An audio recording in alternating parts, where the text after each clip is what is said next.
A social media blackout didn't stop protesters from gathering on Iran's streets for a fourth day and posting these videos. The Iranian government says people have the right to express their discontent, but violence is unacceptable. Iranian state media says some social media sites and messaging apps such as Telegram have been blocked to keep the peace. On Saturday, there were also pro-government rallies. The state of the economy and rising prices sparked the initial protests. Austerity measures after years of sanctions have led to a 12% unemployment rate.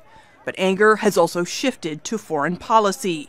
Protesters are critical of the government's support for the Syrian regime of Bashar al-Assad, Hezbollah in Lebanon, and Hamas in the occupied Palestinian territory.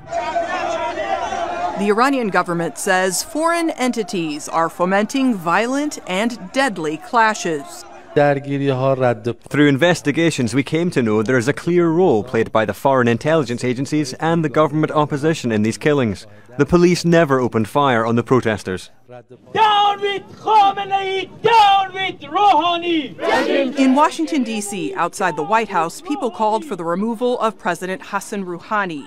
President Donald Trump tweeted that people are, quote, getting wise to how their money and wealth is being stolen and squandered on terrorism. Rouhani fired back.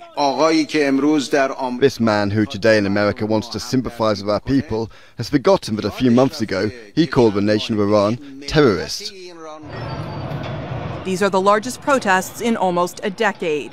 Although Sunday's protests were smaller than the previous night, there are calls for people to continue with the demonstrations.